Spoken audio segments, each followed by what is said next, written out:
জঙ্গি নাটক, ক্রসফায়ারিং, অস্ত্র উদ্ধারের নাটকে যে সকল বাংলাদেশের বাহিনীর সদস্য, আমরা সরকারি কর্মচারীরা, কর্মকর্তারা জড়িত ছিল, তাদেরকে কিন্তু বিচারের আওতায় আনা সম্ভব হয়নি।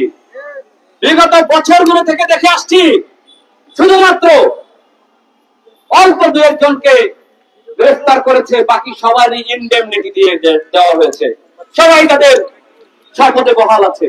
আমি সেই প্রতিবাদে আমরা আজকে একটি সংবাদ সম্মেলন ডেকেছি যে দুঃশাসন ও গণহত্যায় জড়িত রাজনীতিবিদদের বিচার হলে আমলাদের বিচার নয় কেন? আমি এই মুহূর্তে সাকিব হুসাইন, জুলাই মঞ্চের কেন্দ্রীয় সংসদের মুখপাত্র, আমি এই মুহূর্তে আমাদের সংবাদ সম্মেলনের যে বিষয়বস্তু এবং প্রেস বিজ্ঞপ্তিটি আনুষ্ঠানিকভাবে পড়ে শোনাচ্ছি।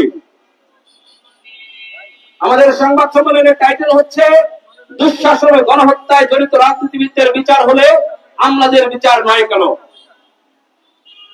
বাংলাদেশের জনগণ দীর্ঘদিন ধরে একটি প্রশ্নের উত্তর খুঁজছে, সেটি হলো দুঃশাসনের সহযোগী ও গণহত্যাকারী, ভোট ডাকাতির কুশলক, দুর্নীতিগ্রস্ত, ক্ষমতার অপব্যবহারকারী ও মানবতা বিরোধী, মানবাধিকার লঙ্ঘনকারী আমলাদের বিচার কবে হবে? এই প্রশ্নটির উত্তর বাংলাদেশের মানুষ খুঁজছে। আমরা লক্ষ্য করেছি বিগত সময়ে গুম, খুন, দুর্নীতি, হয়রানি, রাষ্ট্রীয় মদতে সন্ত্রাস ও দুঃশাসন কায়েম এবং ক্ষমতার অপব্যবহার নিয়ে অভিযোগ উঠলেও রাষ্ট্রের সে সকল কর্মচারীদের কোনো বিচারের আওতায় আনা হয়নি। কারো বিরুদ্ধে অভিযোগ প্রমাণিত হলে তাকে সাময়িক অব্যাহতি, বদলি করে দায় মুক্তি দেওয়া হয়। খুব বেশি গুরুতর করা হলে অপরাধ বরখাস্ত করা হয়।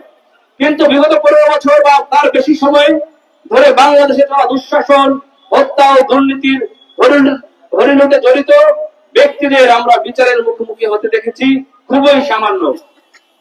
আবার রাঘব বয়াল হলে তো তার বিরুদ্ধে তদন্তই হয় না, সরাসরি দায় মুক্তি। আমরা সরকারি চাকরিজীবীদের এই দায় মুক্তির সংস্কৃতির অবসান চাই, এই সংস্কৃতির অবসান চাই। রাষ্ট্রের প্রতিটি নাগরিকের অন্যায়ের বিচারের সংস্কৃতি চর্চা ছাড়া এই রাষ্ট্র কখনো আলোর দিশা পাবে না। সে এবার সাধারণ নাগরিক হোক আর রাষ্ট্রের কর্মচারী হোক, তাদের সবাইকে বিচারের মুখোমুখি করতে হবে। বিগত সময়ে এই দেশে বারবার ঘটে যাওয়া দুঃশাসন, রাষ্ট্রীয় গণহত্যা, গুম, খুন ও দমন পীড়নের দায়ে শুধু রাজনৈতিক ব্যক্তিদের বিচারের আওতায় এনে রাষ্ট্রকে এই ঘৃণ্য পরিস্থিতি থেকে উত্তরণ সম্ভব নয়। রাজনৈতিক ব্যক্তিদের মানবতা বিরোধী ও রাষ্ট্রের নাগরিক সুরক্ষা পরিপন্থী আদেশ বাস্তবায়নে যেসব আমলারা প্রত্যক্ষ ও পরোক্ষভাবে যুক্ত ছিলেন, তাদেরকেও কঠোর বিচারিক প্রক্রিয়ায় আনতে হবে, যেটি এখনো পর্যন্ত বাংলাদেশে বাস্তবায়ন করা সম্ভব হয়নি। বিগত ফ্যাসিস্ট সরকারের আমলে 5 আগস্ট 2024 পর্যন্ত বাংলাদেশে অবলিত গুম ও বিচার বহির্ভূত হত্যাকাণ্ড ঘটেছে, যার প্রতিটি ঘটনার সাথে রাষ্ট্রের কর্মচারীদের সম্পৃক্ততা রয়েছে প্রতিটি বাহিনীর দায়।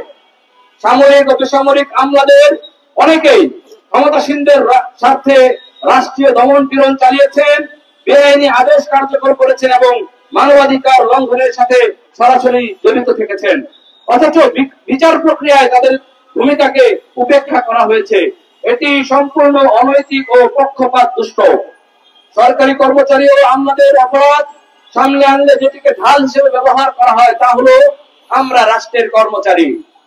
জনপ্রতিনিধিরা যে আদেশ দেয় সেটি বাস্তবায়ন করা তাদের কর্তব্য ও সরকার যে আদেশ দেয় সেটি মানতে তারা বাধ্য। এটিকে তারা ঢাল হিসেবে ব্যবহার করতে চায়। বিষয়টিকে আসলেই তাই। আমরা জানতে চাই, গুম করে আয়না ঘরে বন্দী করে রাখা তাদের চাকরিবিধির কোথায় উল্লেখ আছে? কোথায় উল্লেখ আছে ক্রসফায়ার দিয়ে নিরীহ মানুষ হত্যা করার বিধান?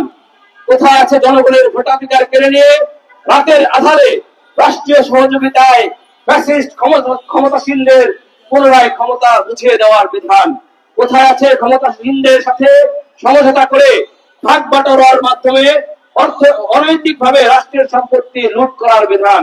কোথায় উল্লেখ ছিল ছাত্র জনতার ন্যায্য আন্দোলনে লিথাল ওয়েপেন ব্যবহার করে গণহত্যা চালানোর বিধান? কোথায় আছে বিরোধী মত হলে শত শত মামলায় ফাঁসিয়ে জেল হাজতে দিনের পর দিন, বছরের পর বছর আটকে রাখার বিধান? কোথায় আছে জনগণের ভোটাধিকার কেড়ে নেওয়া, ফ্যাসিস্ট ও খুনিদের পক্ষে নেওয়ার বিধান? আরো একটি বিষয় এড়িয়ে বেরিয়ে তারা বোঝাতে চায়, তা হলো অন্যায় আদেশ না মানলে তাদের চাকরি থাকবে না। আমরা স্পষ্ট ভাষায় বলতে চাই, আপনাদের চাকরি বাঁচানোর জন্য দেশের সার্বভৌমত্ব, নাগরিক নিরাপত্তা হুমকির মুখে ফেলে দুঃশাসন ও গণহত্যা চালানোর অধিকার আপনাদেরকে কে দিয়েছে?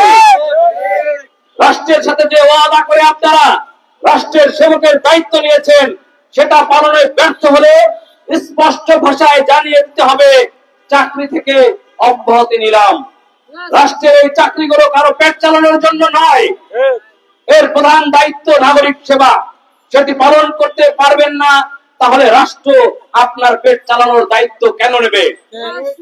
কোন অন্যায়কারী, খুনি, ফ্যাসিস্ট, দুর্নীতিবাজ কর্মচারী কর্মকর্তার পেট চালানোর দায়িত্ব নতুন বাংলাদেশ আর নেবে না।